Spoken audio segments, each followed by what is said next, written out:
Hello, everybody. Welcome back. Or maybe I should say, we're back. I'm excited to be back. I was looking at a calendar today. It's been 5 months since we did our last live, which that's been a little while, lives, families, everything kind of stepped in the way a little bit. But I'm excited to be here now. Couple of things about the return. We are not on a schedule yet of going live once a week, just yet. But hopefully soon, maybe in the future, and I'll keep you posted. The format for our lives are a little different, so I just wanted to keep you guys informed. They're going to be all things paranormal, spooky, weird, cryptids, anomalies. And we really do have some great guests kind of lined up for our lives. But stay tuned because I'll be making sure that the community posts in YouTube have information about our upcoming guests. The weekly content will remain the same, just pre-recorded interviews with guests, where we kind of explore the intersection of consciousness and spirituality and intuition and mind-body connection. If you're new here, thanks for tuning in. Hope you stick around for a little while. If you are a subscriber to the channel and you're an OG of the channel, welcome back. We're excited to have you here. So before I introduce our esteemed guest, I'd love to kind of break our weird proverbial chasm of weirdness when we all go live and start everybody out with a question. And hopefully those in the chat would love to join in. So the question is, if you could now, before I ask, answer it honestly and the first thing that comes to mind. Don't overthink this. Okay. So if you could do anything in the world with no consequence, what would it be and why?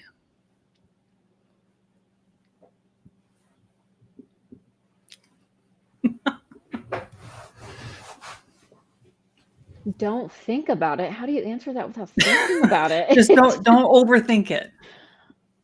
Don't think about like if it would be weird or.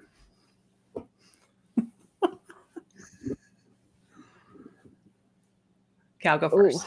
Yeah, you go first, please. Mine would be I would take a hit of DMT, dimethyltryptamine. That would be only if there was no consequence. The naturally occurring molecule in our body. But a lot of people take it for a psychedelic experience. Yeah. What about you? What about you, Barnaby? I would travel. You would travel? I would travel the world, yeah. If I had, unlimited funds or whatever and could pay for food and hotels and travel, and I would just travel, yeah. That's awesome.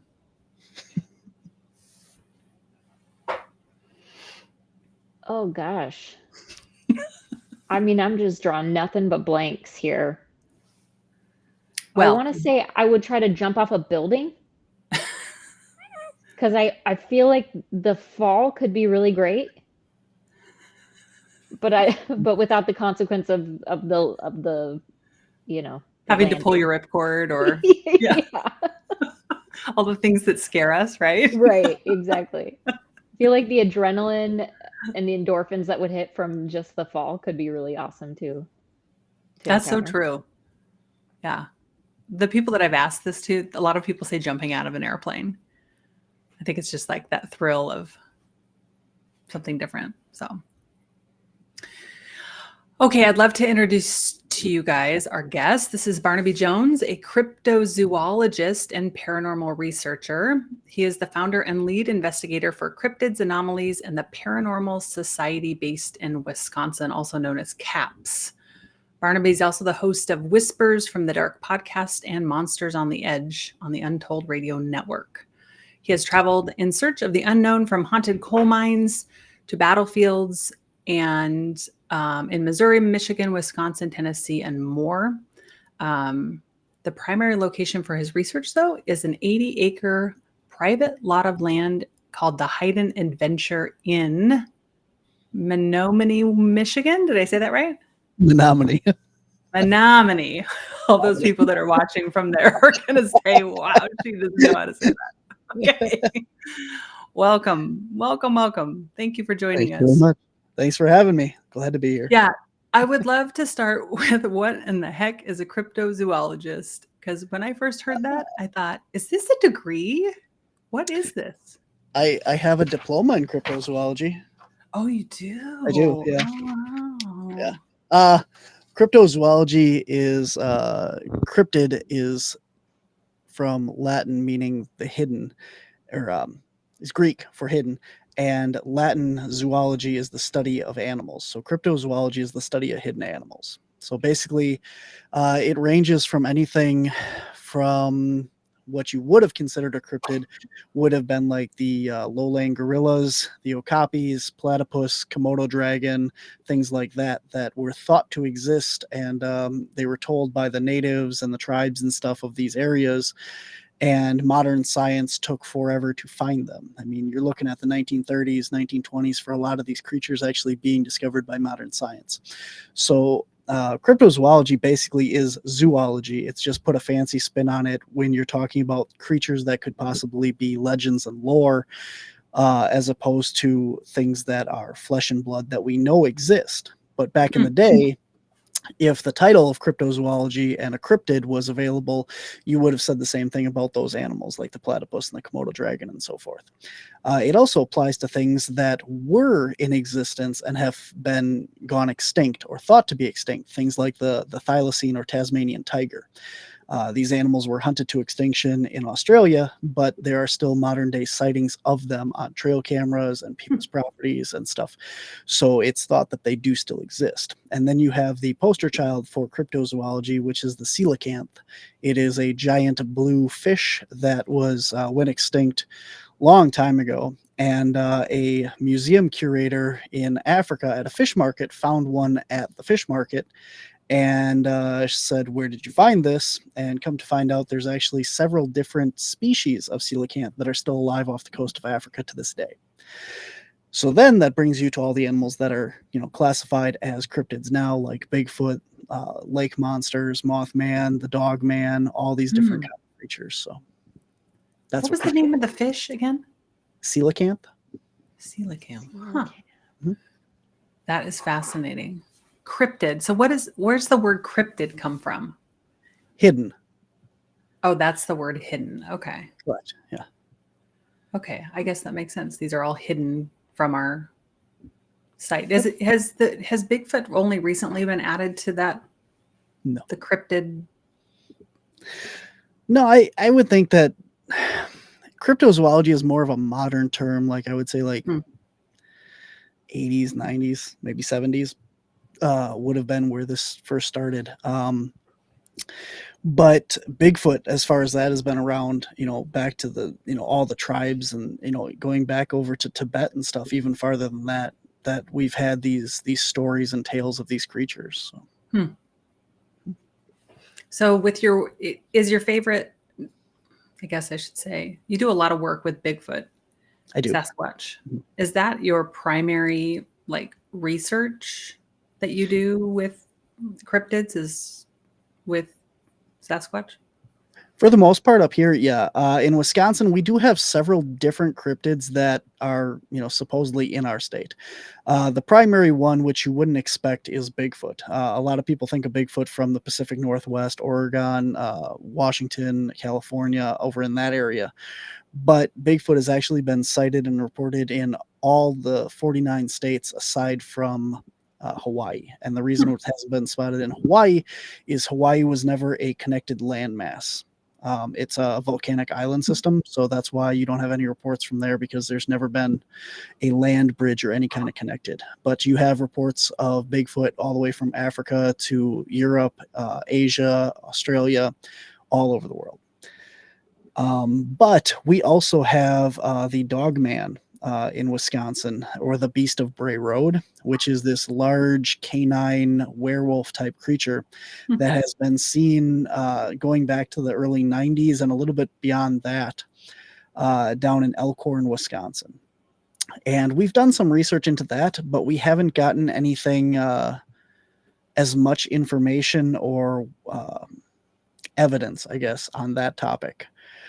We've also researched Mothman has been sighted up into Wisconsin as well. And then there's also some lake monsters and stuff in our state. So we have quite a bit of different things. What is the stature of the Dogman? Like, what does it look like?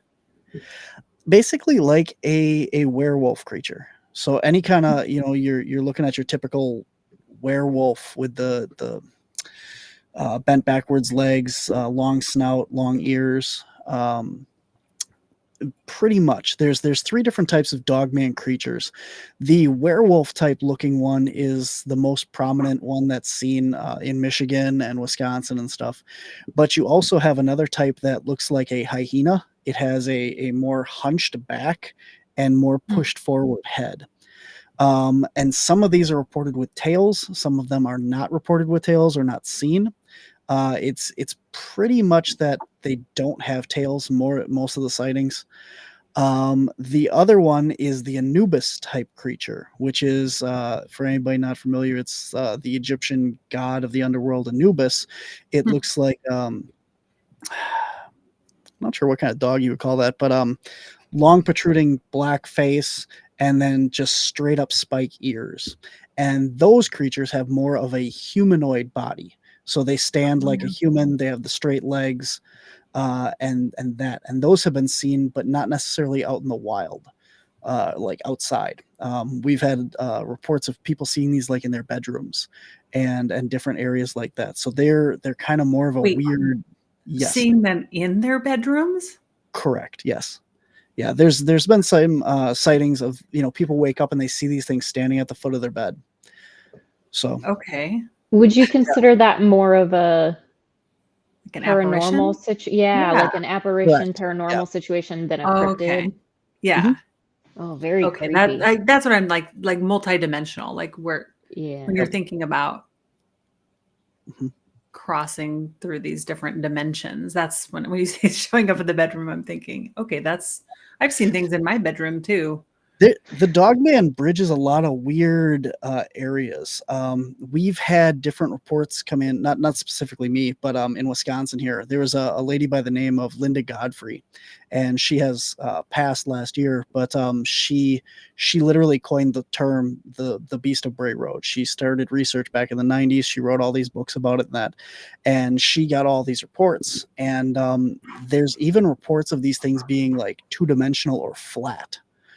Like a wooden cutout of these creatures, and they move, but they're only seen like 2-dimensionally standing out in a field or something.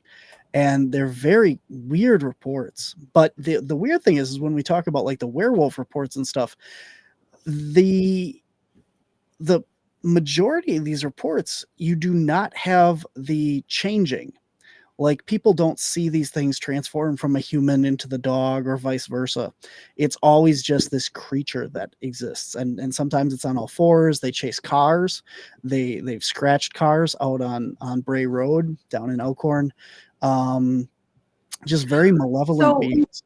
I want to ask you about there's no shift that's happening. So like a traditional shapeshifter, right? The ones that will shift between human and animal or some sort of dimensional being. Is that what you mean by there's no shift happening? They just appear and Yep.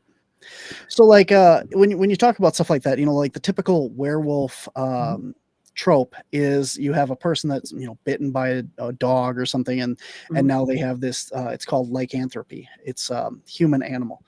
And so you get this disease, as it were, and then they transform whenever there's a full moon. So that's the typical trope of being a werewolf. Well, when you look at these Dogman reports and stuff, you don't have the stories of the transformation. There's, I think in all the stuff that I've read from Linda, there was like 2 stories ever of these things transforming, but very few and far between. There was, then you have also like the skinwalkers and the other creatures like that, and those are more of the human native person, where they would transform themselves into these animals, and that doesn't necessarily always have to be a dog or a canine, but a lot of that story doesn't portray them as being these, werewolf creatures. They're more of like a dog or coyote or a normal looking animal, if that makes sense. Yeah, isn't there also reports of skinwalkers with like demons that transition from, well, the lower world, I guess, if you're talking native, the lower world into, Well, there's a lot of different legends and stuff with the tribal people in that. The skinwalker legend is more like the Southwest and stuff out there, the Navajos and that. But there's different stories and stuff where almost all these tribes have the same stories about their shamans or their medicine mans being able to take the shape of animals or transforming their spirits or their souls into these different excuse me. Bless you. So you do have those different tropes and stuff, and then if you get into that, you even have more different storylines of how they transform. Some of these shamans or medicine men and stuff will put on the skin of these animals, and the different skins of them allows them to transform into the different animals, a bear, a deer, a wolf, whatever you want. Then there's also ones where they have a belt, where they put the belt around them, and the belt is what allows them to transform. And then you have the other ones that basically the skinwalker stories and stuff are more bad shamans that did something and they pretty much like sold their soul, and they can transform into these creatures, but they're dark entities and they're bad. And you can hire these creatures, these bad shaman, bad medicine men, to go and attack people you don't like. And that's why the skinwalkers and stuff have all that bad mythology around them and stuff, because they're not just transforming into these animals, they're doing bad things while they're transformed, or they gain their powers through doing bad things. Yeah, or they possess the land, like down there at the Ute reservation where this Skinwalker Ranch is, right? The land is the land itself is cursed. Yeah, it's wild. I'm curious, for you personally, like for a creature like the Bray Road Beast, do you consider that more along the lines of a cryptid, Bigfoot type creature, or do you consider that more along the lines of like a multi-dimensional paranormal creature? That's a good question. Whenever I talk about these things, or whenever I have these creatures, I like to base my personal opinion on my personal interactions with them. And I can honestly say I've gone down there several times to Elkhorn and researched that area and gone through it. We've went looking for these things and we have not come up with anything yet. We've talked to witnesses and stuff. I mean, I believe they're down there. I believe people are seeing something. I haven't had an experience. With that being said, I can't honestly tell you what I would think it is, but my feeling is that I don't think that they're like a flesh and blood creature, because you don't have a fossil record. You don't have any kind of evolutionary line that these things came from. Whereas you look at like Bigfoot or some of the other creatures and cryptids, they have either had an ancestor that they evolved from or could have evolved from, or they used to exist, like certain other creatures and stuff that were around and went extinct and just possibly are still out there. When you look at these different things, like the Dogman, for instance, there's no real evidence that it did exist. So why should it exist? And if people are seeing it, these reports of these things are not new either. I mean, they go back all the way to the World Wars. There are witness accounts from the concentration camps in Germany, that Hitler had these creatures guarding the concentration camps, and that some of the people that were there believed that he was like either breeding them or raising them. And a lot of the reports that you get of these creatures are around military bases as well. Mm-hmm. So it's possible that these things either came from another dimension and that's why they're around these areas, or they're some sort of genetic hybrid that, you know, the government kind of, I mean, you have a whole movie called Dog Soldiers about that exact thing, where the government took the dog and the human and mixed them together into these super soldiers. So it's possible that these things are a natural thing that got out, you know, and, you know, I mean, look how fast dogs and stuff breed. If one of these things got out and you have that kind of DNA in there, a small population of these things could spread. And look at where they all are around Wisconsin and Michigan and stuff. So it's very, very possible that a small population could expand and breed out. So, I mean, I'm not saying conspiracy theory or anything like that, but, you know, you have these things. You have these creatures going back all the way to France and stuff with these giant wolf creatures. You have the beast of Gévaudan, which was this giant wolf creature that attacked and killed multiple villagers, and they hunted it down and they killed it. But this was way back 17th century, 16th. I don't remember exactly what that one was, but way before any of your other reports and stuff, these things go back. So they've been seen and cited, you know, as long as we've had any kind of oral history in that. Ooh, got my mind spinning. You're welcome. I had not ever heard that about the military and the dogs. And then I think, you know, programming and robots and just we could go in a whole bunch of different directions. Okay. Is there a question that I've missed? Let's see here. Yeah. No ancestry. I heard that, you see the one I heard that skinwalkers and when Wendigos were humans that committed cannibalism. Correct. Yes. So skinwalkers are you know, the Navajo creatures and that down in that area of the United States. The Wendigos are more up in my part of the world, the Wisconsin, Minnesota, Michigan, Canada, up in this area. And you're right. Wendigos, you know, we all think of those things as being these creatures with the big horns on their head and the face of a deer and stuff. That's not at all what they are. The native lore and legends and stuff puts them as basically what they did was they committed an atrocity. And one of the things that they did was cannibalism. And these things would be very emaciated humans, very pale, just skin and bones, and they would eat flesh. A lot of the times they wouldn't have any lips because they would have eaten them for the meat, you know, just ate themselves. And they said that their hearts are frozen ice. So the only way to kill one of these things is to rip out its heart and melt it, because that you have to kill them that way. There's also the creatures known as the pale crawlers or the rakes.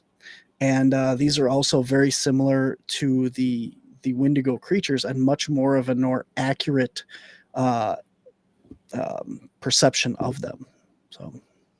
There's a video game called Until Dawn. I don't know if anybody's heard of that, but they have a Wendigo creature in that video game, and it is more along the lines of what you're describing. Kind of emaciated, human-like creature, no lips. Yeah, it's very creepy. I'd love to talk about like what we've been talking about here with the multidimensional piece of a lot of these creatures, and then let's step into the world of Bigfoot, because that is my personal belief, that Bigfoots are multidimensional, and that is why they've remained so elusive. But I'd love to hear about, you know, what you found and the research and kind of what your personal thoughts are on, and, you know, like why you've become so fascinated with it and devoted your life to it so far. With Bigfoot specifically, I guess because we've had the most evidence for it. You know, if I was getting tracks and thermal hits and audio from dogmen, I would spend a lot more time, excuse me, down on Bray Road, listening for howling creatures in the woods. But I haven't. I've gone down there looking, haven't found anything yet. And you can go down there 100 times and get one footprint evidence of Bigfoot. But still, that's one footprint compared to nothing that I've got from the other guys. So that's, I think, why we focus more on the Bigfoot. And we've had access to this 80-acre property in Upper Michigan. It's private property that has had a lot of activity since 2012. So it was purchased by Craig and Barb Salk in 92 or 93, 92, I believe. And they were avid hunters. They hunted bear and deer on the property. So they have shooting lanes all over the property, deer stands, and trail cameras all over the property. And in 2012, they got a series of 3 game camera photos. And the middle one, they were taken 1 minute apart. And the middle one contains what some believe is a Bigfoot. So after a lot of debate and stuff, they sent this photo into Finding Bigfoot. Finding Bigfoot responded that day, hey, when can we come out there and do this? And they actually shot the episode, The Super Youper Sasquatch, on their property, and it aired on Finding Bigfoot. So after this aired, they had so many people saying, hey, can we see the picture? Can we come out and see the property where this was happened? And so they opened up their property as the Hayden Adventure, Hyden, because Bigfoot is always hiding.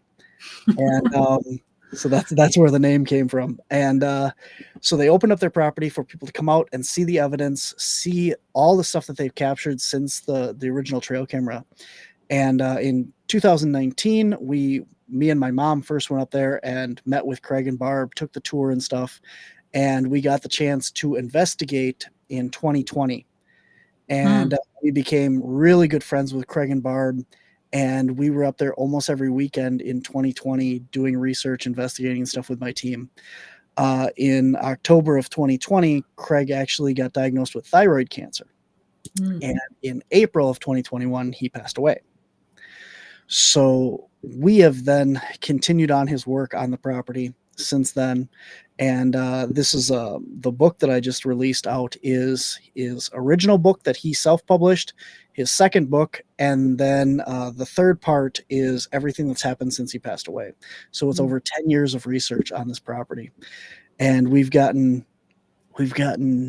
3 to 4 trail camera pictures that I believe have something anomalous in them. Craig would never say anything like that is a Bigfoot. He will show you the evidence and let you decide for yourself. And I believe that, and I carry on that tradition of, I don't know what this is. I didn't see it with my own eyes. It's not a trail camera, but we have some very good pictures of something, and that goes back to the question that everybody asks the most is, if these things are out there, why don't we have more pictures? Well, I'll tell you. In one case study that we did 2 years ago out there, we put out pheromone chips that were supposed to be a mix of human and primate pheromones.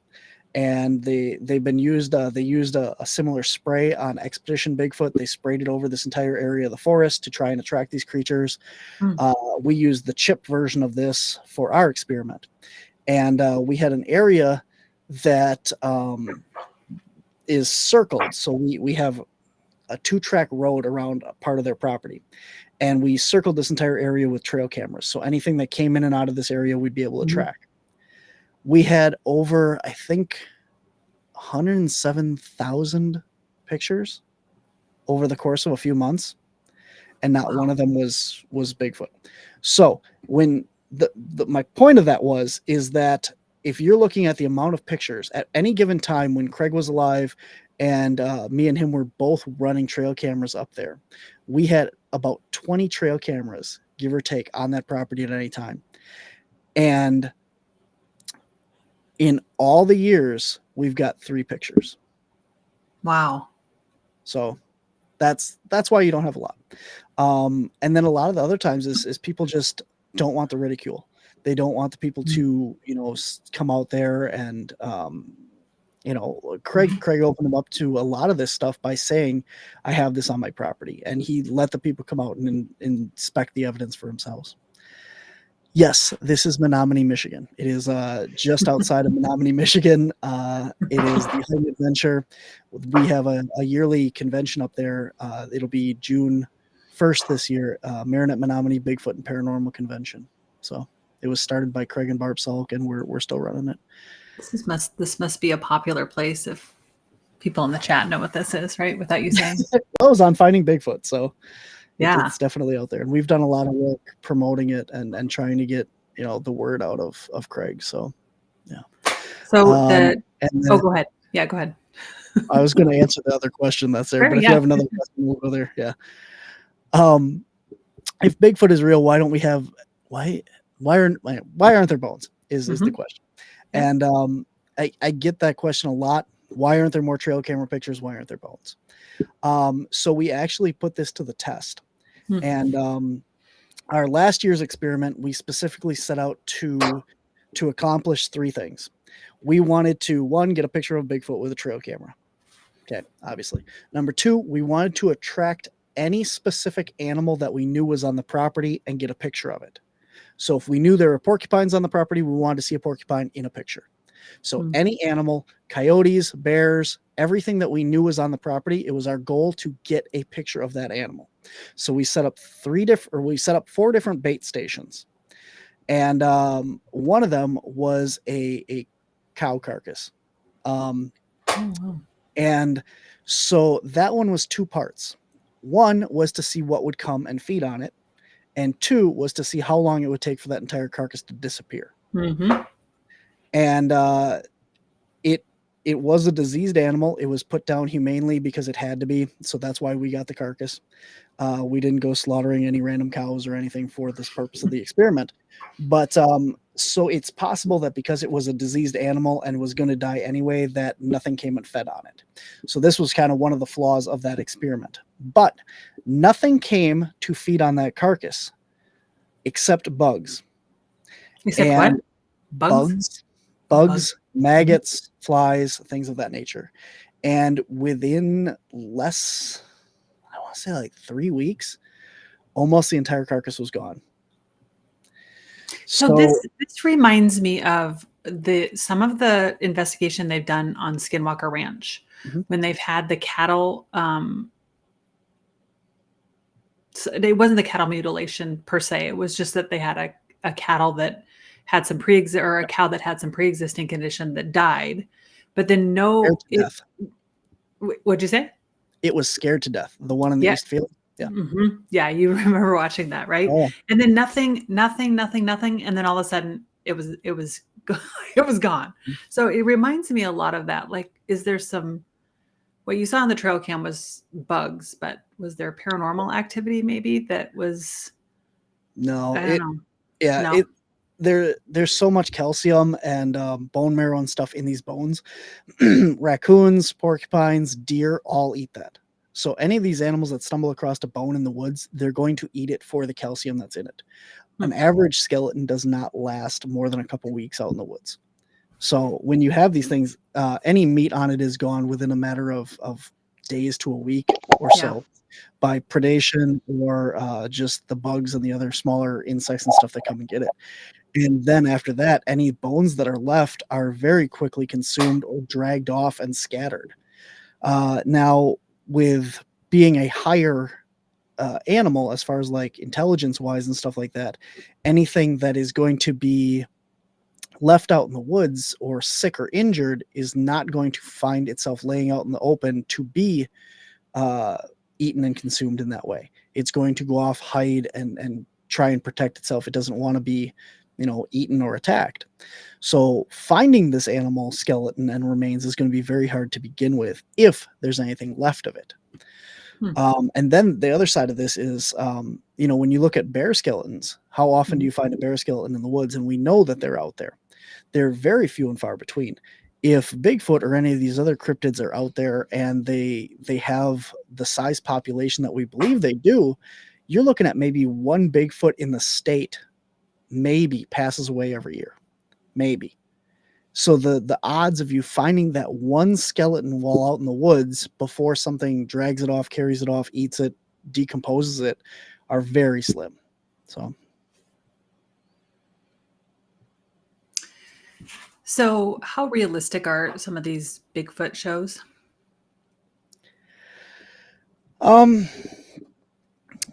I've talked to, I know some of the Finding Bigfoot people. I know Cliff, and I know all the ones from Expedition Bigfoot, and it's real Bigfooting with entertainment, Hmm. because nobody's gonna sit and watch you wander around the woods for hours at night listening and hoping that you hear something.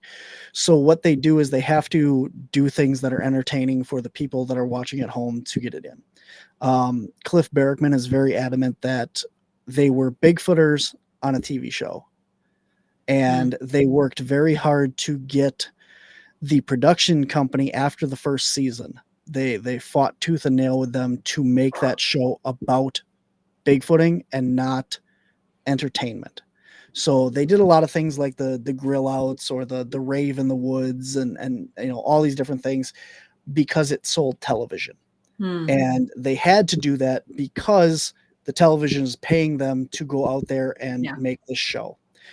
But as far as the realism of the work that they did is real. The show glamorizes it and stuff and makes it more than it's like you're watching a ghost hunter show. Anybody that watches that kind of stuff and has gone on an actual paranormal investigation knows the difference between going out and sitting in this room for 8 hours at a night hoping that you hear a whisper and a light flashes on the device, as opposed to watching a 1 hour documentary where they talk about the history, they show you the place, and then they investigate for 20 minutes and got 50 things. Well, those things that they show on the show took them 1 or 2 nights to film all of that stuff. And if they didn't get anything, that wouldn't have been an episode and you never would have seen it. So it's TV is a lot different than what it actually is, but there is some truth behind it. And yes, I was a TV show. A very popular character. Buddy Ebsen TV show. Yes. So, how do you distinguish between like genuine evidence and then like hoaxes or misinterpretation? Because I would think in this field you have to like draw the line or delineate the line really clearly, and that has been one of the rubs for me with some of these Bigfoot shows is, oh, we're going to go meet with an eyewitness, and then it's just all really it sounds like the people are either have had a bad drug trip or they were tired and it was like a dark road, and we all get tired and see things when it's dark, and so it's hard to find it to be compelling when some of the eyewitness accounts really aren't staged real well. And I think that's maybe where some of the misinterpretation and hoaxes come from. So I guess what are your thoughts on that? Right. So that kind of goes back to the whole TV show side of it is, making TV and is a lot different than actually doing the work. So what you see on the show is a person comes up and they tell Finding Bigfoot, hey, we saw this. Well, okay, this is Finding Bigfoot did it like this. They reached out to the BFRO, Bigfoot Field Research Organization, because Matt Moneymaker ran that or runs that. So they would reach out to whatever state have you, Michigan, and they would contact the local BFRO researcher in Michigan, and they would say, what reports have you had recently? Can you get those witnesses to come into the town hall? So they would invite specific witnesses that they knew that they all had stories to the town hall meetings. Then once they're there, they would have to film their specific story like 3 times from each camera angle so that they would get the camera angle and get them to say what they needed to say on TV and the reaction on their face and stuff. So the stories are real. The evidence is real, but it's dragged out so much because of the production of the show that you lose a lot of that. Like Cliff said that, a lot of the stuff on the show when they're making it would happen in real life. Like we saw this thing run through the woods, but the cameras weren't rolling. So then they want us to talk about this thing that just ran through the woods. So then they had to fake their excitement and say, hey, we just saw this thing run through the woods. Isn't this exciting? Because you had to turn the camera back on. So the stuff that people say is, really scripted, even on Expedition Bigfoot, a lot of the times that is too, is there's legitimate excitement. There's a legitimate story there, and they have to fake it because they didn't record it, or they didn't have the camera on the person's face, and that makes bad TV. So there's so much that goes on behind the scenes of working with the shows and stuff that it's, for the most part, I would say I won't say a lot of your, certain shows are legitimate, certain paranormal shows are legitimate, and certain Bigfoot shows are legitimate. And I know that because I've talked to the people that worked on the shows, from going to conventions, and, I do my own podcast and stuff like that. But there is a lot of staging because of camera angles and missed shots and stuff. And that's where people get the idea that they're scripted, because can you just repeat what you just said? I guess so. Can you look as excited as you did 5 minutes ago? I guess so. Yeah. Yeah, and some of the eyewitness accounts are yeah, it's interesting. It's down a dark road, and they crossed this 2-lane road, and I swear they were there, and they were 14 feet tall, and then they tell the story again, and I think they were only about 8 feet tall. It changes. So sometimes there's a lot of times when I go to conventions and stuff, and people come up to the booth and they tell you this, and when you've talked to enough people, when you've interviewed enough people, whether it be podcasts or in person or witnesses, you get a feel for people. And there's certain things that come out of a person where, for instance, we just interviewed a witness here in Wisconsin. He took us out in the woods, and if this guy wanted attention, he would walk us into the woods, tell us a story, show us around, no problem. He got up to the area where he said this encounter happened, and he legitimately didn't want to be there.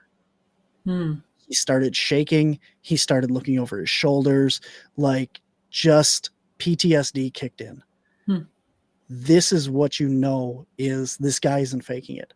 I mean, he may have seen a bear, but he saw something. Something was here in the woods with him that chased him out, and that's what happened.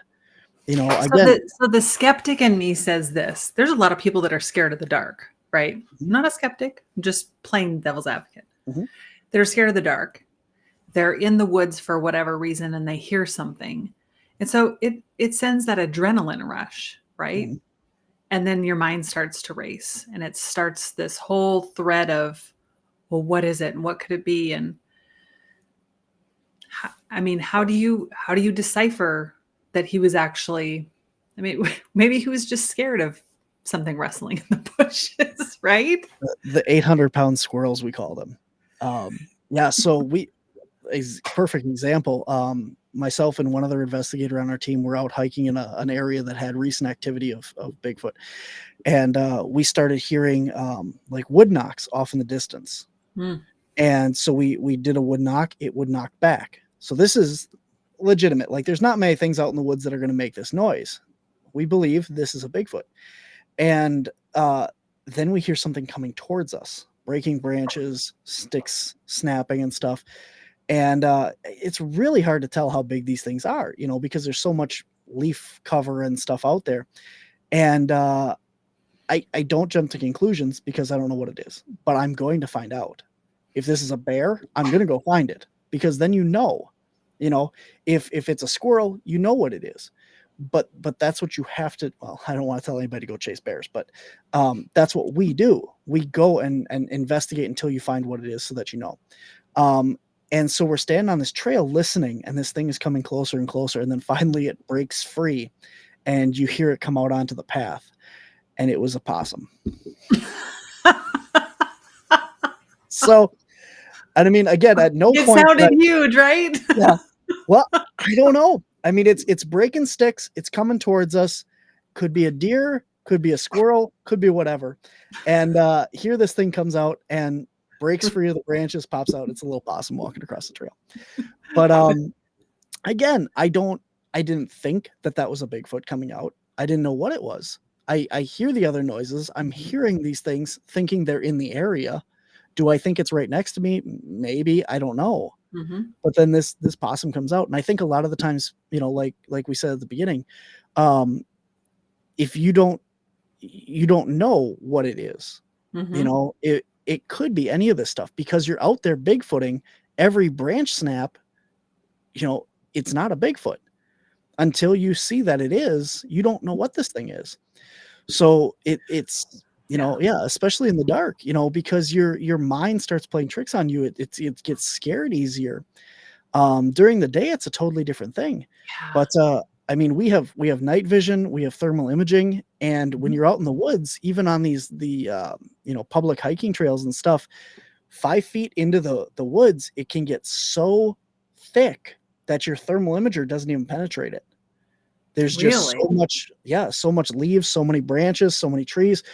5 feet in, I mean, we've tried through pine trees, little short pine trees, like dense ones, and you put 2 of those little pine trees in front of something, and I can completely conceal a person. I am so glad that I learned that, because when I watch them with the thermal imaging on those shows, and I think they clearly hear something, why is it not picking something up?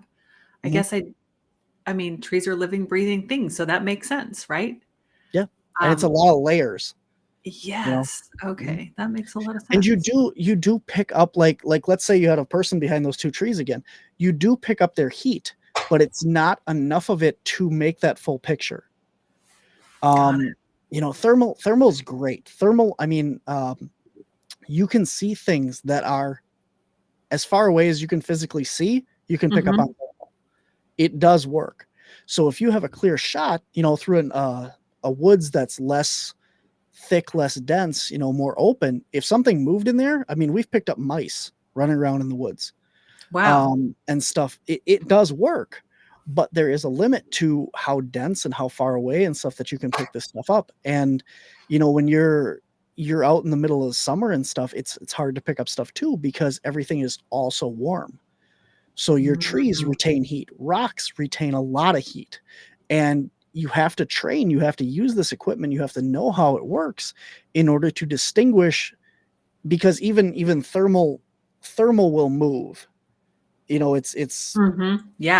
doesn't, a tree will look like it's kind of moving, because as you move your thermal, it's picking up different parts of that. Different temperatures, probably. Yeah, you have to learn, this is a tree, this is a rock, this is what these things look like, and stop and go, is that moving, or is it just the heat signature of the tree kind of warping and stuff? So it takes some practice to get used to it. Look at some of these comments here. Yeah, your mind likes to play tricks on you. Yeah, for sure. What our minds can imagine is far more frightening than what we see. Oh, I could not agree with you more. Absolutely. Especially in the dark. There's one. Have you ever startled an opossum at night? No, but I almost stepped on a porcupine. Oh my. Yeah, that could have been horrible. That could have been really bad. Yeah, we were out investigating one night, and I picked up this thing on a heat signature, and it was like 10 feet in front of me, and I'm like, oh, look, a porcupine. Oh, he's so cute. And we kept going. Well, we're up at the hiding adventure. The next night, we took the same hike around the property, and I was like, this is where we saw the porcupine last night. And I looked down, and it was literally like 2 feet from my feet. And I'm like, there he is. So I have almost stepped on a porcupine, though. That would be bad, and a skunk would be bad. Thankfully, I've never found a skunk up there. So really, wow. I've seen one in the wild, but I've never been close enough to it to be worried about it. So, yeah. Damn those rock stubbing toes retaining heat. That's good. So at the Hayden, it's called the Hayden Adventure, right? Yes, it was. Yep. It is okay. Closed to the public now. We are offering a hike on May 31st, the night before the convention. The tickets are on our website. They're limited. Oh, cool. But we are offering to go out with myself and another Bigfoot researcher, Rich Daniels, is coming up for the convention. He's another one of the speakers, and we're taking a group out onto the property. He actually saw a Bigfoot on the property when he was staying up there a couple years ago. Yeah, go ahead. Have you seen Bigfoot on this property? I have not. You have not. I have not. I have not even seen with my own eyes, we'll say. Mhm. I have not seen anything either thermal or in person. Mhm. One of the members of my team actually has, though. So So what you have found a lot of evidence. Tell me about the pictures that were captured on the trail cam. Are they like what you see on TV when it looks like somebody's a hairy shoulder is moving by? Right? So there's several anomalous photos that were captured on the property. The first one, which is actually on the cover of the book, if you got video here. So this is the original. It's someone's out. This is the original picture on Oh, the cover of the yeah. book there, and The red? it's that red dot right there is where Yeah. the thing is. Yeah, you can't see it. Is that a thermal? Is that a thermal image? No, this is just daylight, so it's early in the morning. Oh. So it's kind of grayscale because it's night vision at this time. So this was taken at 5:57 in the morning. So it was still getting light out. But that's the first picture. That was in 2012. And then Craig actually got these. There's a couple other ones that are weird. One kind of looks like a gorilla on the property. It's on all fours. It's really blurry in the background in fog. So it's hard to tell what that one is, but that one's in the book as well. It's a full color book. And then there's another picture that he got in the book that looks like you can clearly see the face of one standing there. And then the one that my team captured is at night. It is basically a black silhouette of one walking. It looks like the typical Patterson-Gimlin film with the one arm forward, one arm back, one leg forward, one arm back, and it's walking across an area. And what's really interesting about that is there was a lot of stuff that happened this night. So we started going doing this similar pattern. So we'd have one team sit at base camp and one would sit at the back of one would walk to the back of the property where these things kind of hung out and watched. And me and my other researcher walked to the back of the property, and things started happening around us, to the point where we thought, okay, they're here. So then what we do is we walk back past base camp, because base camp is completely dark, completely quiet, and they just sit there and listen and watch. So the goal is that whatever is back there is going to follow us out. So we hear things moving around there. We thought there was 2 to 3 of them back there at this time. We had a thermal imaging camera on a tripod set up to record all night. So it just recorded video. And then we have a trail camera that's set for time lapse instead of motion. So no matter what, it takes a picture every 5 minutes.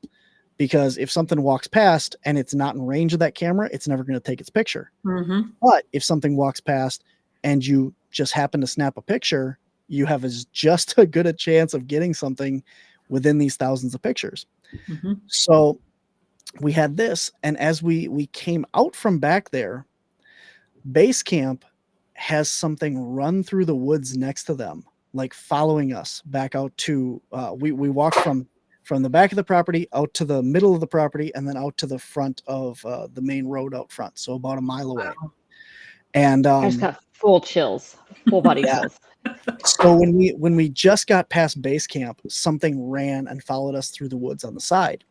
So that happened. We got audio of that because we had an audio recorder off in that section of the woods at this time.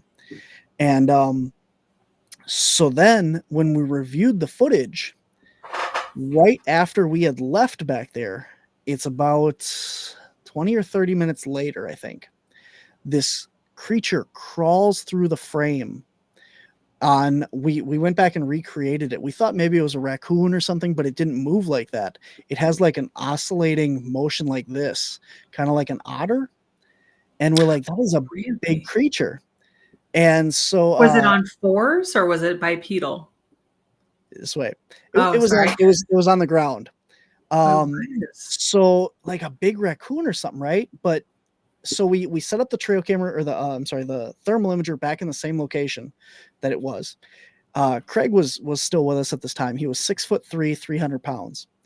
And between me and Craig, we got down on all fours and crawled different paths across the floor or across the forest to try and recreate this thing and figure out where it was.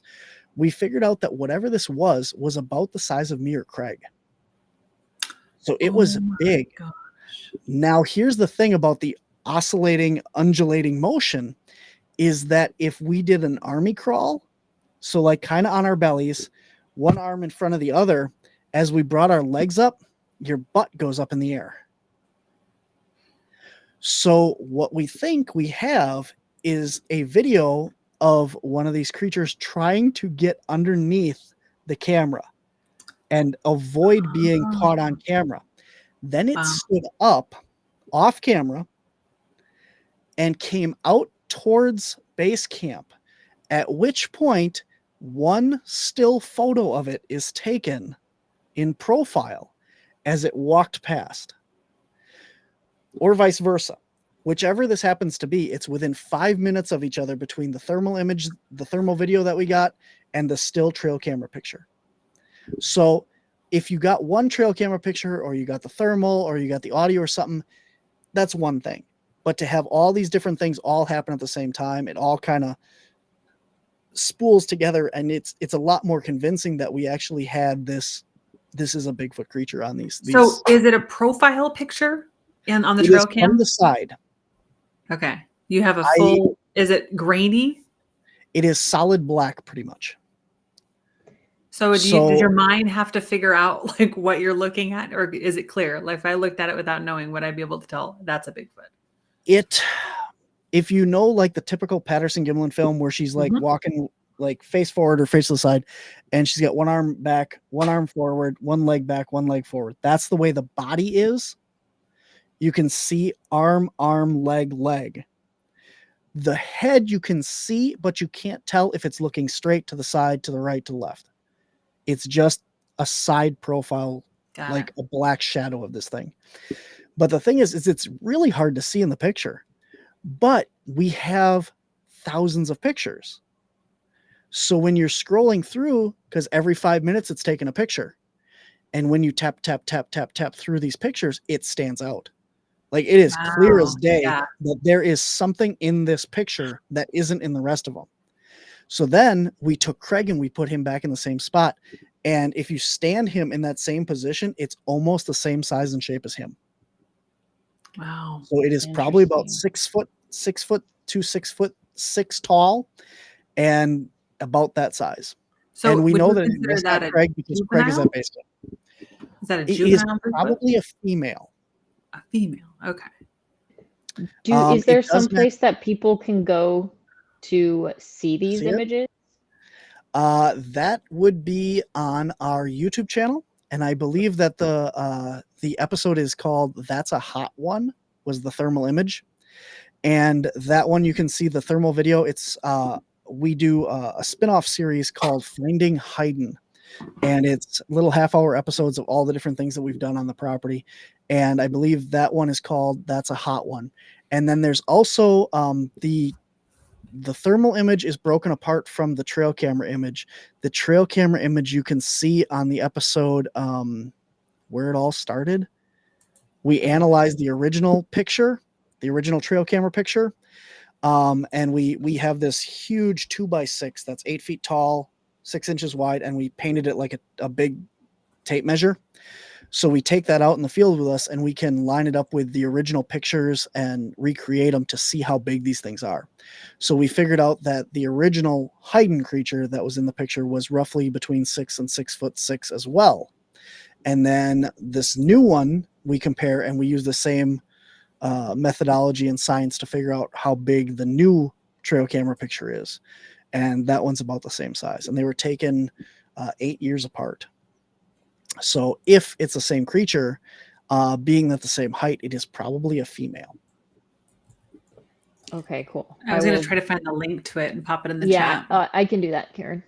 Okay, awesome. There's a couple of questions out there for you, Barnaby. Sure. You want to read them? Let's see. Here, I'll pull them in. I'll pull them on the screen. Some of them are just our chat being chat, you know. That's an interesting question. Would it be a crime to kill Bigfoot? There are certain states that actually have laws on the books that it is a crime. I think Washington, and I even think New York has them, certain counties and stuff do. But the thing is, a lot of people that say that they've seen it up close and had the opportunity to shoot one said that it's too human and they can't pull the trigger. So the best thing that we can hope for is like one gets hit by a truck or a car and gets brought in that way. I mean, well, it would be accidental. It would be accidental, you know, if it's going to happen, you know, that's the only way that we're going to prove anything is to have a type specimen. And that's the way with any animal, any new species. You have to have a body, you have to have the specimen to be able to study and prove that it actually exists. Right. With as much physical evidence as is out there for these creatures, audio, video, you know, it hasn't done anything yet. So speculation. I imagine that a Bigfoot creature could possibly have heightened sense of smell or hearing, making it elusive and far easier. Absolutely. These creatures are believed to be predators or ambush predators because they're omnivores, so they can either eat deer carcasses or, you know, other small animals, fish and everything else, or they eat plants and berries. It depends what's available at that time of the year. And being said, if they're going to have to hunt deer and other animals, they're going to have to be an ambush predator. There's a lot of stories and stuff of these things throwing rocks, and so they're obviously hunting these things. And so if they're doing that, they're going to be good at what they do. So a lot of these predators and stuff that are out there, as soon as they go off the side of the road, people say they just disappear. They vanish. And being a predator, that's what they have to do in order to survive, you know? So I think, you know, you're 100% right that they have good smell. They have good sight. They can definitely see at night. They move around a lot. They don't have like a home or a den that they sleep in, which is very consistent with other great apes, primates, orangutans, gorillas, other things. They will stay in a certain area for a little while, but then they'll move on to follow the food source. We've seen this in other areas around Wisconsin, where they've moved in when the ducks and the geese come in, when the fresh water opens up again, when the water thaws, and then they will come down and they will hunt those ducks and geese. And then when that food source moves on, they move on as well. So.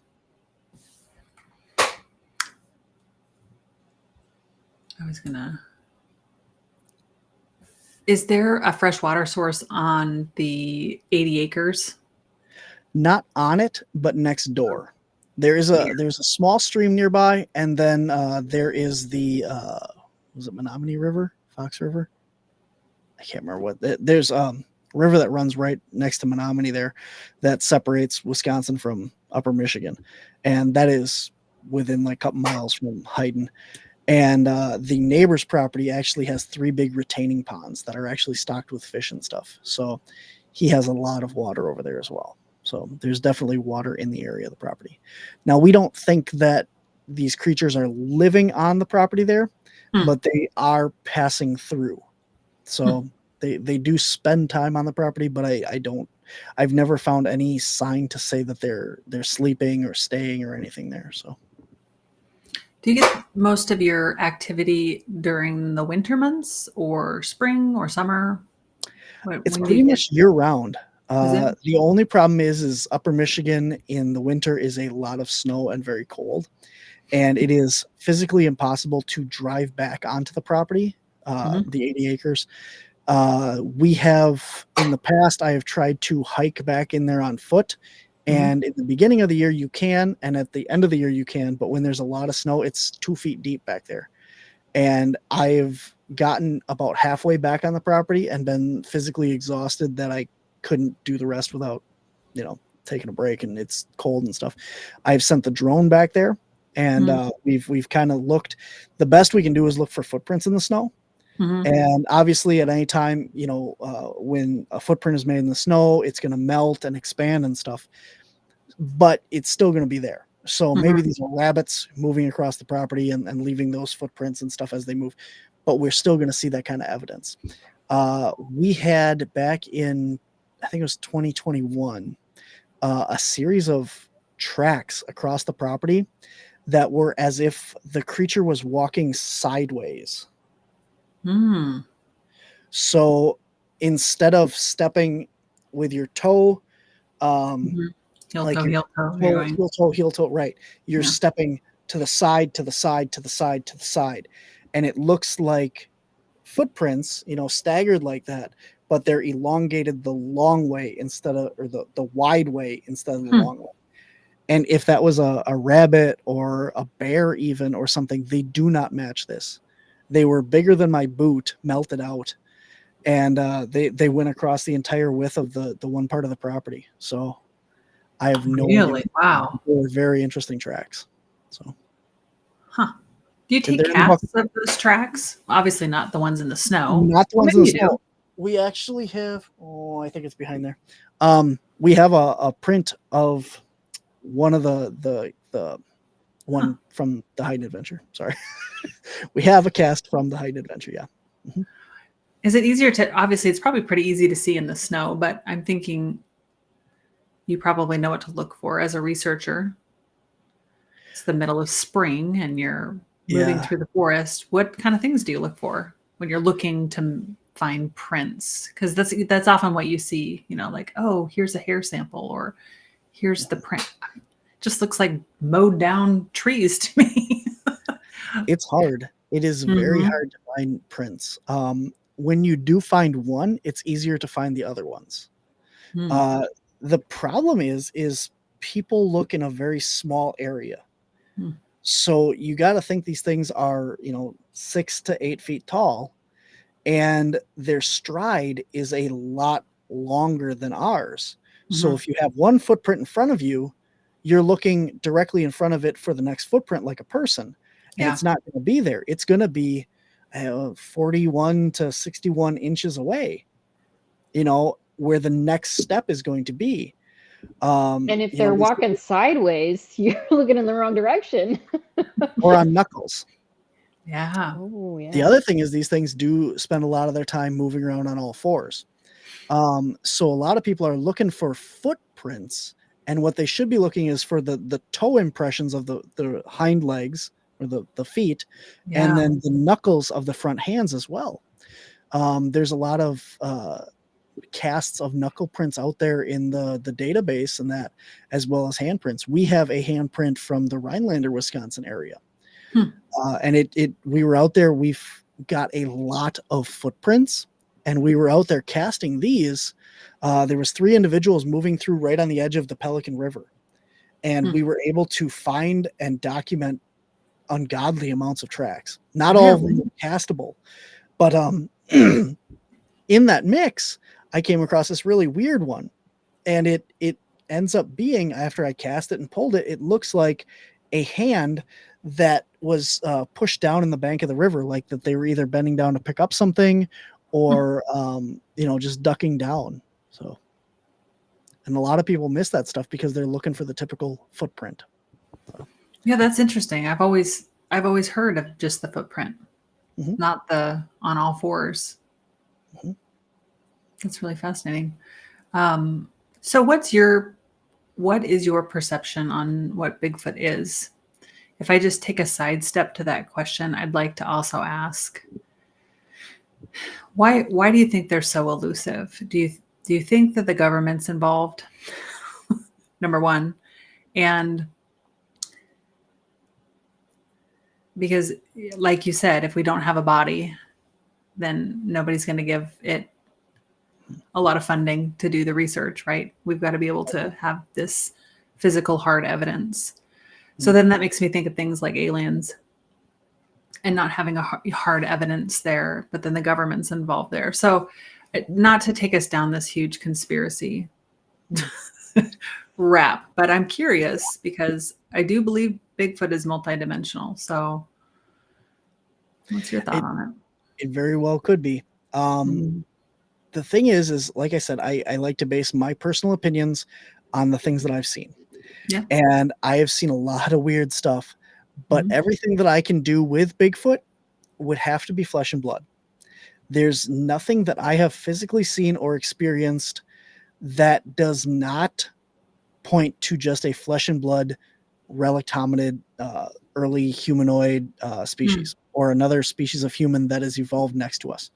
Because when you look at the things that other animals can do, other humans can do, there's nothing that is outside the realm of broad scientific explanation, right?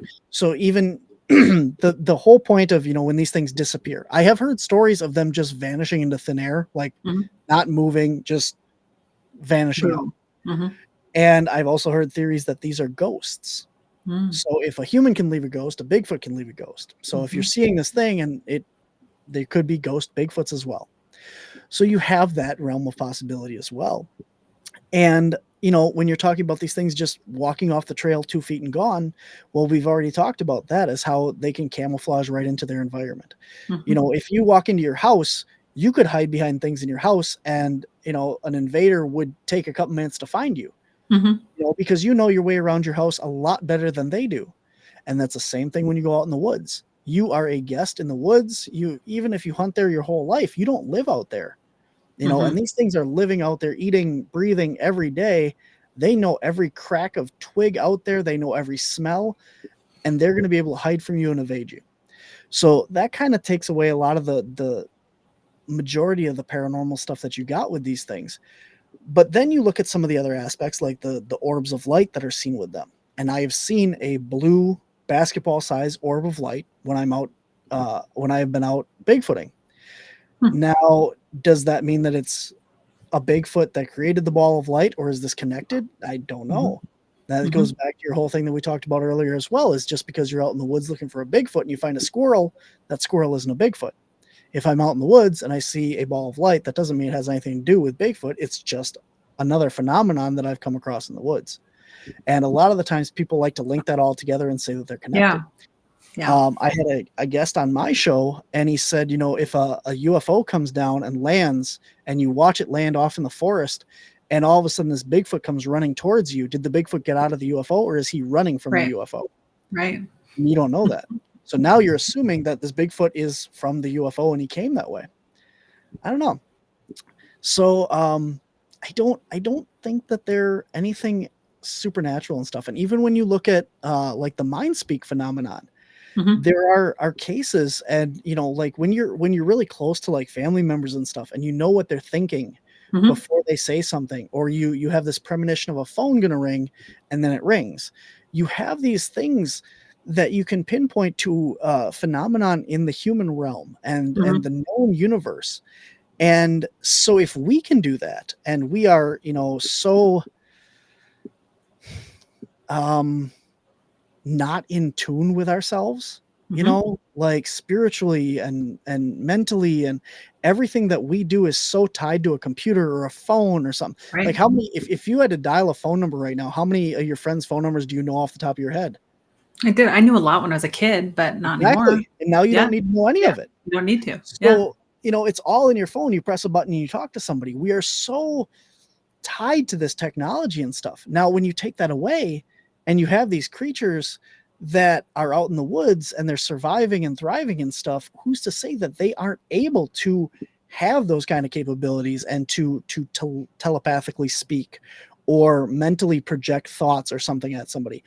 How do we know that we couldn't do that as well when some people out there can? You have the psychics, the mediums, these other things out there, that this is completely within the realm, if you want to go there, of possibility of natural phenomenon without being supernatural and stuff. So you have all this stuff that's capable of being a flesh and blood creature without exploring the woo factor of it. So, and then when you look at things like the Dogman, you have completely different rules. So those things could be interdimensional, paranormal. I don't know what we're doing with that, but for Bigfoot, I think he's just wandering around out there. Wow. That's fascinating. So good. Have you seen the Dogman? Did I ask you that? Not. No, haven't seen it. No. Have you seen any other elusive creature other than Bigfoot or evidence of Bigfoot? I know you study a lot. I have seen Bigfoot on thermal. Yeah. Very close, 10 feet away. I've seen one on thermal. We went back and found the tree that he was behind. He was about 10 feet away from me. So I've been very close to those creatures on several occasions. Never seen it with my eyes without thermal. Do they smell like a lot of people say they do? Did it have a pungent so odor? Not many cases actually say that they smell. There are a few, but it's a very small sampling in the data set. I have experienced the scent once.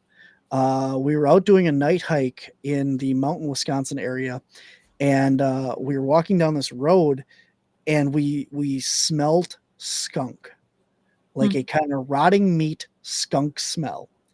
And so we're walking in the dark with night vision and stuff, and I turned on my flashlight because I'm like, we talked about this earlier. I don't want to run into a skunk. So I'm looking around for a skunk, and I shine my light off into the woods. And to our right is to our left is a like snowmobile trail off the road. And then to the right is kind of like a deer trail that keeps going. And up in the woods is this big tree structure. And this is where it smelled. And it was very centralized area. Like you could step 5-10 feet back and it wouldn't smell. And you could walk into this pocket of smell. Really? And it was the only time that I've experienced anything that I would consider the Bigfoot smell. And then ironically, right to our right was this tree structure. So was it, I mean, there's no reason why we would have looked over there otherwise, but it's very interesting. So, the smell is considered more of like a flight or fright reflex, kind of like you startle them and they can produce this, kind of like a skunk. Or it's also thought that it's kind of like a pheromone kind of. Yeah. Like certain primates, like the males and stuff, will put out this pheromone to like attract the females. Yeah. Yes, and more aggressive. Oh. So kind of like I'm bigger than you, I'm smellier than you, don't mess with me kind Stay of thing. away. Which again would go back to the flight or fright kind of thing. If you startle one of these things and it secretes that, like, oh, I'm bigger than you, I smell, I'm tougher, and you smell that and you go, oh man, he's a big boy, I don't want to mess with him, and you kind of back off. So it's in the realm of other primates and great apes that have this ability. So it could just be something to do with that. When you are talking to eyewitnesses, do you use your intuition to determine whether they're full of crap? And then do you tell them they're full of crap if you think they're full of crap?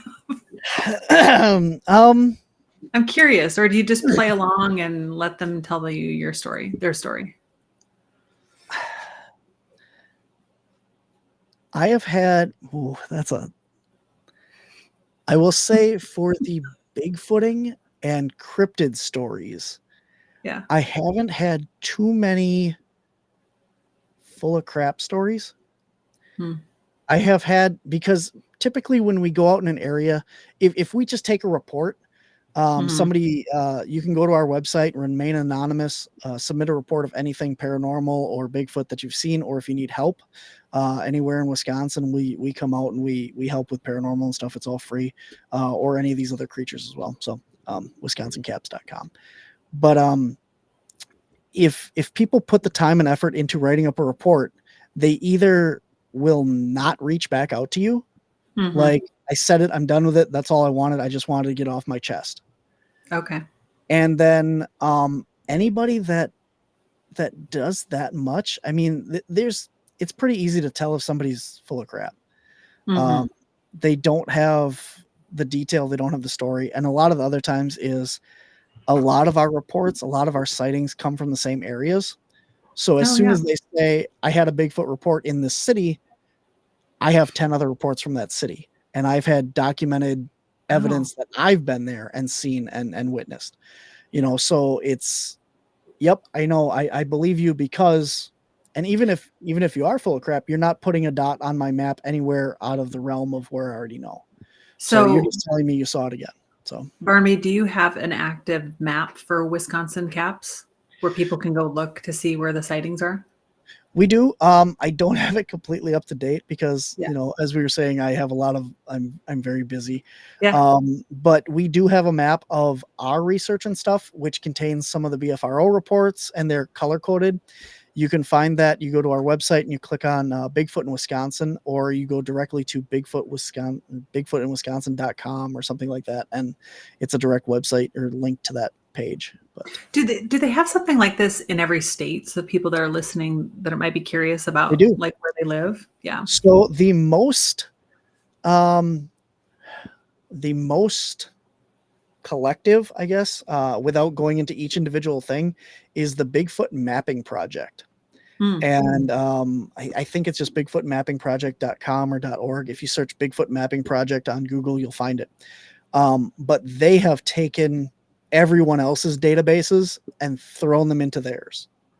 So you have the most data points for any state and area. And that's a very good project. You can separate that all out.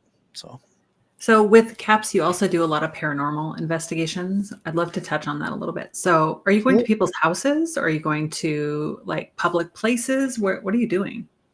We go anywhere that we're called. Oh. So like I said, we're really busy with all the stuff because, you know, with getting out there and outreach and doing the conventions, the library talks, the investigations and stuff. So we don't seek out random places to go because there's nothing in it for us. You know, if we want to go to, you know, the Trans-Allegheny Asylum or, you know, any of these places that are 50 million teams have already gone, what is there educational to learn? I really believe that going to any location for one night doesn't do you much good, you know, because you're going there for the thrill, you're going there to investigate, and that's fine. Yeah. That's not what we're doing. We're doing research. So we look at the history of the place, we look at what's going on, and we go there to help the people. So if we go into a location, we will try and who is here? Okay. So you have a lot of the times we go somewhere and they say, you know, oh, I don't know what's going on. There's a demon in my house, right? So my picture of my grandma flew off the shelf and came and hit me in the back of the head. And, you know, I don't feel safe in there and everything. I said, well, slow down, hang on. What's going on? The picture of your grandma flew off the shelf, right? Yeah, it flew off and it hit me. I said, okay, well, is your grandma passed? Yes. Were you close with your grandma? Yeah. Is there anything going on in your life that, you know, is causing you problems? Are you going through anything right now? Well, yeah, I've been having a really rough time. Well, were you really close with your grandma? Yeah. Well, you think that your grandma's just throwing her picture at you to say, hey, I'm still here. You're not paying attention. Everything's going to be okay. Oh, well, I never thought of it that way. And that might not be what happened. You know, maybe a demon is throwing your picture at you. But when you go into these houses, you go in and you try and make that connection. You go in with, you know, completely open and say, you know, who is in here that's doing this? Yeah. Why are you doing this? Who are you and what can we do for you? The spirit, not the person that lives there. Because obviously something is trying to get a message across and this person isn't paying attention. And, you know, 7 out of 10 times that's the case. You know, something's going on. People want help, but they don't always want to tell you the whole story. Yeah. And it's really, really interesting when you walk into these cases and they go, oh, this bad thing happened and this picture flew off my shelf at us. And then we walk in there and we go, oh, well, our medium goes, well, I'm getting this like motherly figure. Is your grandma passed? Yeah. Oh, she says that, you know, this happened and you need to confront it. And they're like, oh, well, yeah, she's telling me that you need to take care of this and everything will be okay. And they're like, oh, okay. I get, thanks for coming, you know, and it's really interesting that we learn that stuff and are able to pull this out that people don't think that we're going to get the answers to. And, you explain that to someone and you say, this is why it's happening. This is, you know, what's going on and what you can do to protect yourself and to help the spirit on the other side. Because, you know, a lot of the times when these spirits are angry or vicious or something, it's because they're forgotten. They're stuck. They're there's something that happened that needs to be resolved, and we had a case where this old okay, so it was a family living in a house, and they had stuff that was happening to them in this house.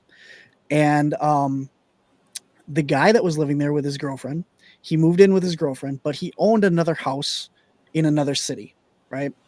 And in the other city, the house that he bought was a foreclosure, an abandoned house, because the person who owned it died, and the house just sat empty. So he bought this house, he was living in it, and then he left. And he moved in with the girl, but he didn't know, like, if he was going to sell the other house or if they were going to move to that house or what they were going to do yet. So he goes back and takes care of it once in a while and stuff, but the house sits empty.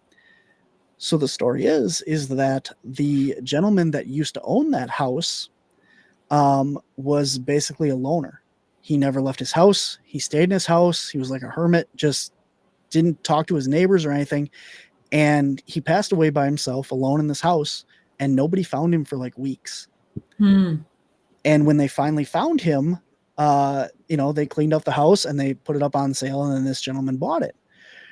Well, now things are happening at this house, his house that he's living with his girlfriend.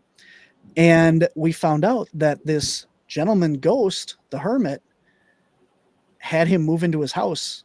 And he said, you're in my house, and, finally somebody was here and you left. So now I'm alone again. Oh. You came in, you fixed up my house, and then you just abandoned it again. And so he's at the girlfriend's house now going, hey, what the heck, man? You going to come back to this house, or what's going on? And he just was restless because of that. And through all the equipment and our mediums and stuff, we were able to figure that out.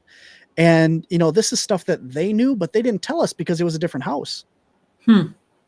So there's stuff going on in this house, and they're like, well, how do you know about the other house? And we're like, well, because that's where this guy is from. And he's telling us. Was he like a Klingon? Did he cling on to this guy's energy? I don't know exactly how he got there. I mean, he just showed up. Obviously, he wasn't stuck at the house. He wasn't trapped or anything. Right. But he just wanted to know why this guy wasn't at the house anymore. And, a lot of the times that's what it is, is these spirits that have a story and they want somebody to listen and don't want to be forgotten. And we've had a couple cases, I'll say probably around 3 or so, where there was something that wasn't human there, and it was a lot worse. And, that's really bad situation, but those cases are very few and far between. And, a lot of people, always throw out the D word that, there's a demon in our house and we're possessed and all this stuff. And I'm just confused by what's happening. We don't have terminology or names for it, right? Absolutely. Yeah. It goes back to being scared of the dark. Right. Your grandma's picture flies off the wall and you don't realize that it's your grandma doing it. And if you did, you would accept it a lot easier and just say, oh, she's just trying to, make the connection. And then when you start talking about it and say, well, do you smell her perfume? Oh yeah, I smell her perfume all the time. Oh, well, that's her too, and did this happen and that happen? Yeah. Well, I just thought those were just coincidences. And, no, that's all connected. It's all part of this big bubble that you're not paying attention to. And if you were, she wouldn't be throwing her picture at you, so. So the town, the M town that you, Menominee? Do you do ghost tours in that town as well? We have not. No, we do ghost tours, like public investigations. We have a building that we do them out of around Appleton, Wisconsin. It's out in Macville. We do not have any tours available right now. We are going to be opening back up in the spring. So, and those will be available on our website. And those are paranormal tours? Correct. Yep. You can come out and we do a history of the building and tell you about some of the activity and stuff there. And then you get to go and do your own investigation, or you can team up with us and we'll do the investigation. You guys can watch, which is how a lot of the times it goes, because people walk in and they're like, all right, well, here's the building, have at it. You're free to go. And they're like, well, we don't know what to do. Can we just watch you?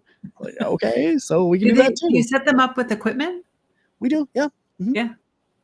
But yeah, we give them a tour of the building Mhm. and the whole history of that, and then we have some equipment that they can use themselves, and then we have some that we can set up and they can, watch or use that way.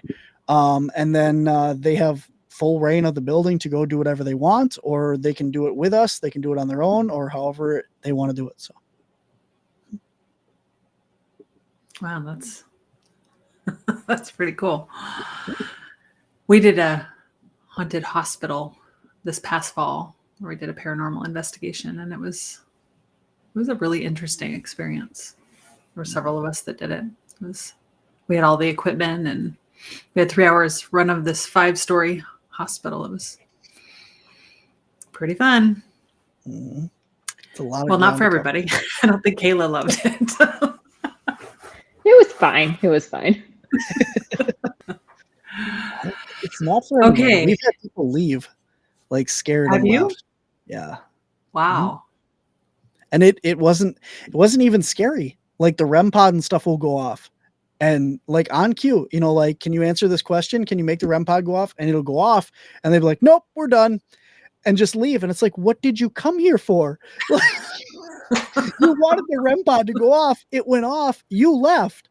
How is this ghost hunting? Do you use the spirit boxes or the I do. I use You it for the Estes method. the what? Estes method. You Oh, put I'm on not familiar noise with that. canceling headphones, and then you put on a blinder, and the one person will listen to the spirit box, and the other people will ask questions. So it's double blind. The people asking questions don't get to hear the spirit box, and the person that's answering the questions can only hear the spirit box. So you don't hear what you want to hear, and it's Yes. very, very a lot better. We've gotten amazing results with that, using it on areas where we get no answers, like to any of the equipment stuff, and then we use the spirit box and we find out a lot of information. So Does somebody else go in another room so you're not hearing, or how you does that can't work? hear with I have OSHA noise canceling earmuffs. Oh, So they actually play the audio through the earmuffs, and they're noise canceling. So when I do it, you can't hear nothing. It puts you in kind of like a meditative trance, because there's so much of the of the white noise that it just kind of lulls you into this. okay. I'm curious. Did it cut the white noise for you, or do you have a device that will cut the white noise? I do have a diffuser that Yeah. I can put in there, and then I put it out to a regular speaker, so we can do it that way as well. But when I put it in the earphones, I just put it straight through, so I hear all the white noise, I hear all the commercials, everything that comes through. Okay, that was part of my question when we went last fall. Was it a lot of people in our group were really turned off by the spirit box, because you're catching a lot on the radio frequency. You're catching local channels, and so you don't know. You'll ask something and you don't know if it's the response is something over the radio wave. Are you making it up? Like it seems very unscientific. I'm not. I love paranormal. I do all that stuff, but I'm cryptid. I like the fuzzy critters in the woods, right? And I always make the joke, I don't want to sit in a house and sit there for 3 hours in the dark going, can someone make a noise? But I will sit out in the woods for 3 hours in the dark, in the quiet, going, can you knock out a tree? That's hilarious. That is so funny. Completely different. It's completely different things, completely different. Not at all the same. But you can see where you're invested, and that is definitely on the cryptid side. Exactly. But I really enjoy doing the Estes. And the thing about that is I put on the headphones and it gives me something to do. I love the tech. I love the technology, the REM pods, all the equipment that, I own everything Ghost Stop makes. I own everything that Augustine Paranormal makes. I own all that crap. I have towers of equipment that we roll into buildings when we go. So that's what I do. But I found my calling with the Estes method, because I like meditation. I like putting these things on, and it gives me something to do where I can just sit there and do this while everyone else does the work of the investigation. And I have my part in it, and I play that. And by doing that, I learned that, when I first started, I wouldn't repeat certain things because I thought they were stupid or didn't make sense. And I would feel things or see things that I just, I'm just, whatever. I'm pareidolia or whatever whatever. I'm not going to say that. And I started saying that stuff like after we were done. And they're like, oh man, well, that makes total sense. You should have said that. And so I got more comfortable with it. And I've started to open up more to the spiritual side of it, where if I feel something or I see something projected into my mind, I will say it. And I will differentiate saying, I feel this. I see this, instead of just repeating the words that are coming.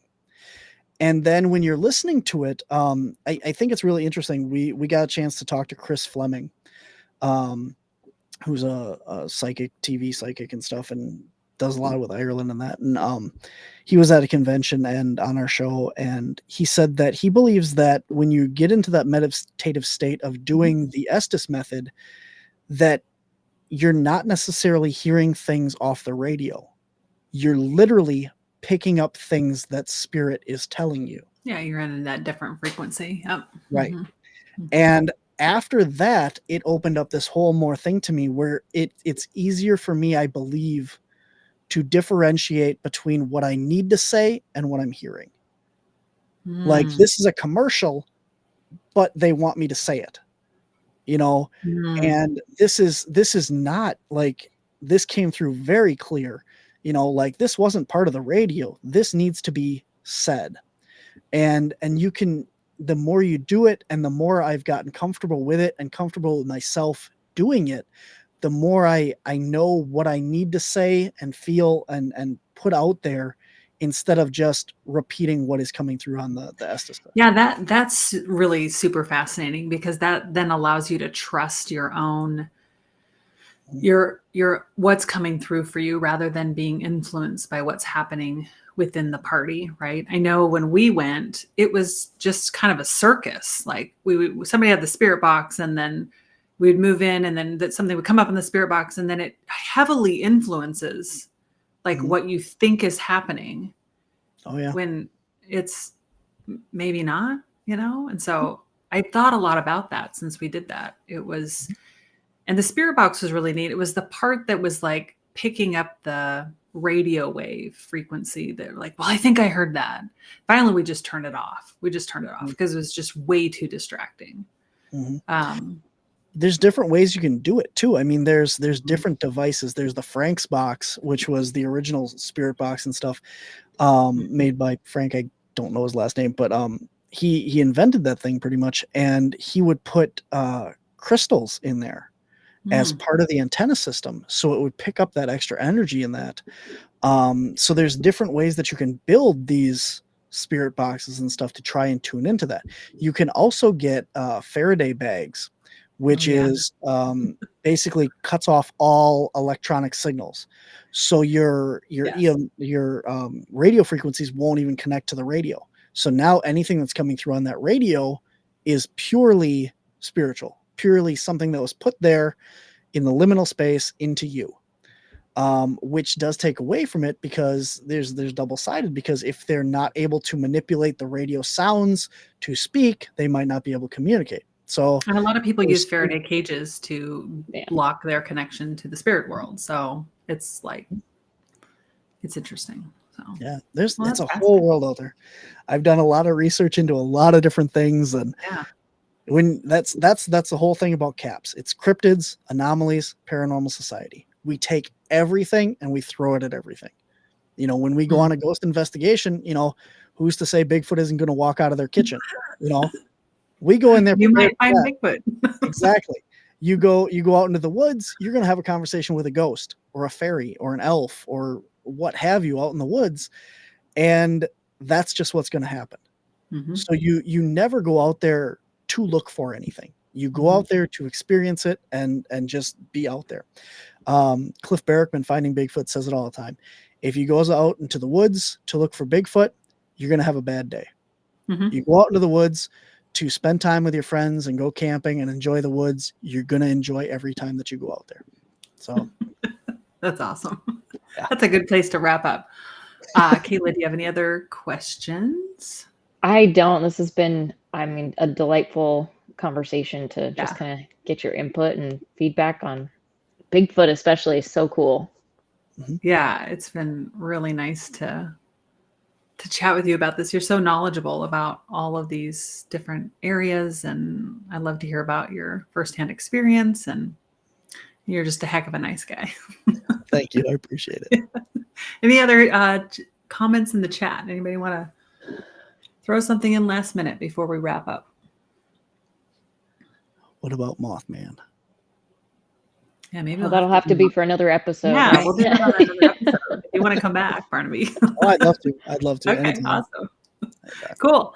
All right. Well, thanks everybody. Thanks for tuning in. Thanks for coming back live with us. Barnaby, thanks for joining us. I thoroughly enjoyed the episode. welcome.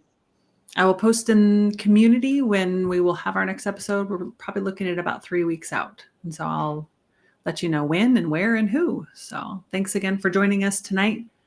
And we'll catch up with all of you soon.